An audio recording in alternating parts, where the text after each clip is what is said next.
Amor e paz a todos, aqui quem fala é o pastor Paulo e acredito que vocês estão ansiosos para o nosso capítulo 8, então vamos começar. Antes de tudo, deixe o seu like, compartilhe o nosso vídeo e não se esqueça também de se inscrever no nosso canal.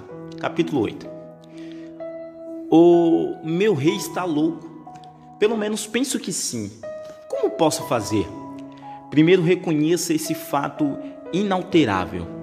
Não se pode saber, ninguém pode, quem é ungido do Senhor e quem não é. Alguns reis, a quem todos juram ser da ordem de Saul, pertencem de fato à ordem de Davi, e outros que todos juram pertencer à ordem de Davi, de fato pertencem à ordem de Saul. Quem está certo? Quem sabe? A que voz você atende? Ninguém jamais é suficientemente sábio para resolver esse enigma. O máximo que podemos fazer é andar ao redor fazendo a pergunta: é esse o rei ungido do Senhor? E se for, é da ordem de Saul? Memorize muito bem essa pergunta, porque pode ser que você tenha que fazê-la a respeito de si próprio 10.000 vezes. Principalmente se for um cidadão de um país cujo rei pode estar louco. Parece que não é difícil fazer essa pergunta, mas especialmente quando a pessoa está chorando alto e desviando-se da lança e sendo tentada a tirar de volta, sendo encorajada pelos outros a fazer exatamente isso.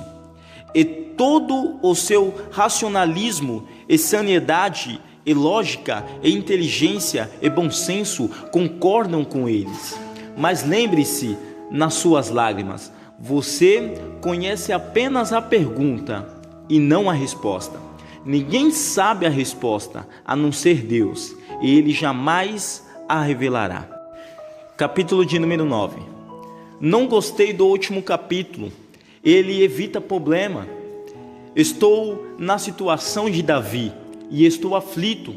Que devo fazer quando o reino em que vivo é governado por um rei perito em atacar lanças?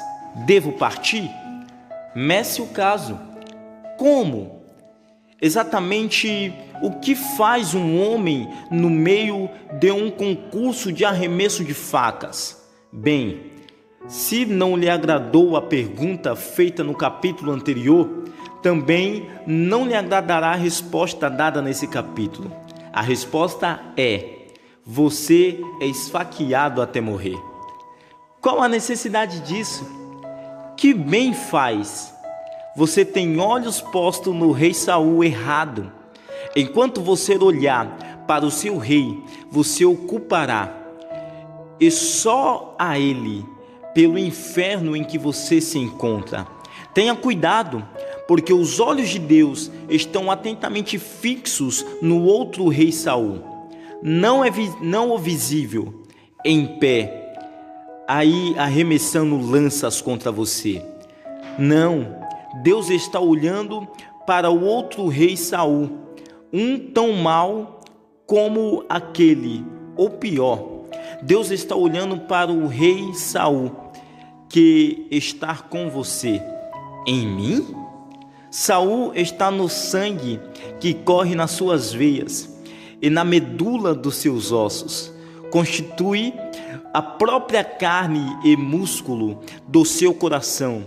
Ele está na sua alma. Ele habita no núcleo dos seus átomos. O rei Saul e você são um só. O rei Saul, ele respira nos pulmões e pulsa no peito de todos nós. Só há um meio de nos livrarmos dele. Tem de ser aniquilado.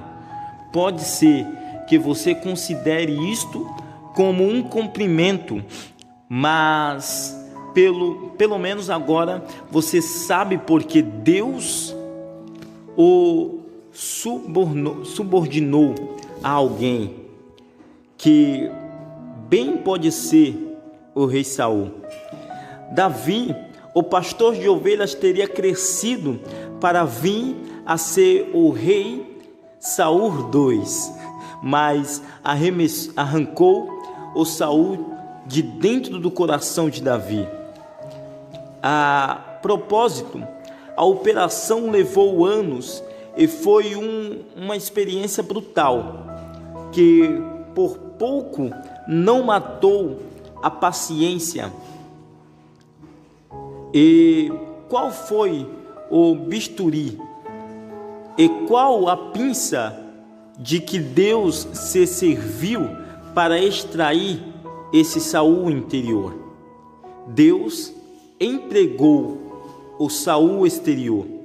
O rei Saul procurava destruir a Davi, mas o único sucesso foi ter se tornado um instrumento de Deus para matar Saul, que vagava nas cavernas da própria alma de Davi. Sim, é verdade que Davi foi quase destruído no processo, mas isso tinha que acontecer. De outra forma, o Saul que havia nele teria sobrevivido. Davi aceitou esse destino, abraçou as duras circunstâncias, não levantou a mão, nem ofereceu resistência, nem exibiu piedade. Silenciosamente, privadamente, carregou suas agonias. Por essa causa, foi profundamente ferido todo o seu interior, foi mutilado, a sua personalidade foi alterada, acabada a prova. Davi estava quase irreconhecível. Você ficou contente com a pergunta do último capítulo? Então, bem, provavelmente que não tenha gostado da resposta oferecida neste. Ninguém gosta, com exceção de Deus. Amém? Que Deus e Cristo abençoe. Eu espero você no capítulo 10.